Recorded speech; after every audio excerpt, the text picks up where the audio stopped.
Oke, Assalamualaikum warahmatullahi wabarakatuh. Kembali lagi kita akan membahas tentang latihan soal untuk jabatan operator layanan operasional di part ke-16. Langsung saja ke soalnya. Soal 26, potensi operator layanan operasional yang diukur dari tingkat pendidikan, latihan struktural atau manajemen, dan pengalaman kepemimpinan adalah sosiokultural, ini tidak, ini terkait dengan lingkungan dan adat, manajemen tidak, teknis tidak, manajerial ya, instansi tidak. Jadi potensi manajerial, bukan kompetensi manajemen ya, tapi lebih ke manajerial. Kalau manajemen itu ya ilmu ya, ilmu manajemen. Kalau manajer itu menyangkut dari kepemimpinan juga. Jadi jawabannya adalah yang kompetensi manajerial. Jadi kompetensi manajerial itu yang mencakup orang ya, sumber daya, proses dalam konteks pekerjaan. Dalam hal ini, operator yang memiliki kompetensi manajerial diukur dari tingkat pendidikan, latihan struktural atau manajemen, dan pengalaman kepemimpinannya. Next. Dalam siklus kinerja atau layanan operasional yang menekankan pada analisis hasil dan pembelajaran dari implementasi kinerja sebelumnya merupakan langkah penting untuk meningkatkan efektivitas dan efisiensi dalam pelaksanaan pekerjaan. Dengan menerapkan siklus kinerja yang menekankan pada analisis hasil dan pembelajaran dari implementasi kinerja sebelumnya, operator layanan operasional dapat memastikan bahwa setiap kinerja dilakukan dengan efektif dan efisien. Tahapan dalam siklus kinerja operator layanan operasional yang menekankan pada analisis hasil dan pembelajaran dari implementasi kerja sebelumnya adalah, jadi kita siklus kinerja itu yang membandingkan ya hasil dari kemarin, pembelajaran dari kinerja sebelumnya ya. Ini implementasi kebijakan kinerja tidak, pembahasan publik juga tidak, revisi kebijakan tidak, evaluasi kinerja bisa, penetapan kebijakan baru kinerja itu tidak. Yang sesuai adalah evaluasi kinerja. Karena evaluasi itu kita membandingkan dari yang sebelumnya, hasilnya sebelumnya seperti apa, pembelajaran yang bisa diambil sebelumnya itu seperti apa, yaitu evaluasi kinerja. Ya. Next. Dalam jabatan operator layanan operasional pada instansi pemerintah harus mencapai atau memenuhi unit-unit atau akumulasi nilai dari serangkaian kegiatan yang telah ditetapkan ya, sebagai bagian dari pembinaan karir dalam jabatannya. Ini menggambarkan bahwa ada standar kinerja atau pencapaian yang harus dipenuhi oleh seorang operator layanan operasional untuk mengembangkan karir mereka dalam posisi tersebut. Ya, jadi ada unit-unit atau nilai yang harus diakumulasi. Itu sebagai apa? Jadi kalau di fungsional itu ada namanya angka kredit. Ya, berapa angka kreditnya?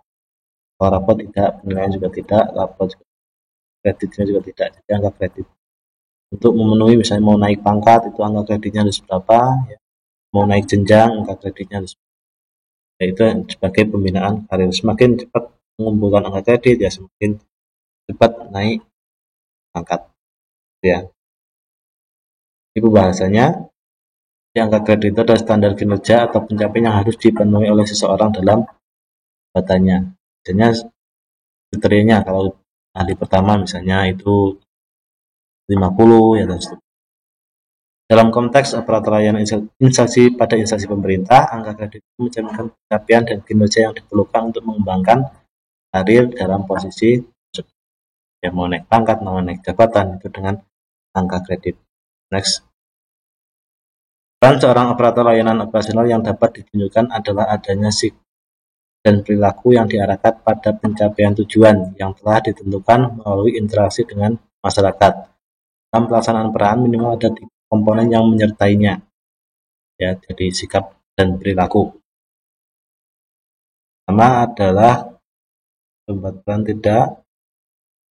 Ya, yang betul adalah yang E. Konsepsi peran, harapan peran, dan pelaksana peran.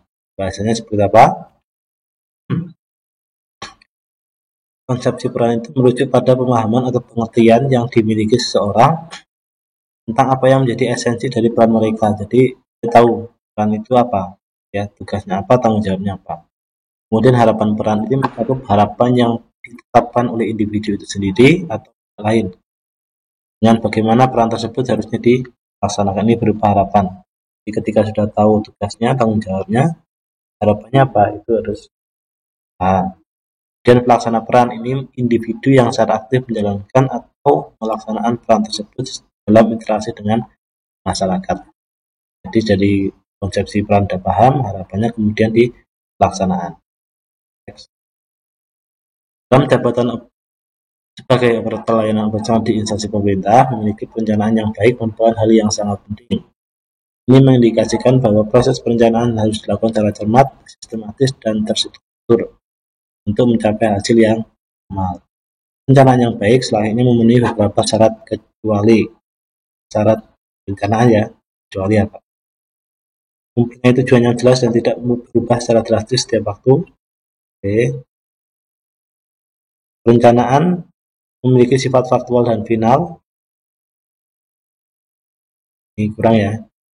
Memuat analisis pada pekerjaan dilakukan, ini ya syaratnya, kita memiliki sumber daya yang cukup dan dapat digunakan secara maksimal, ya.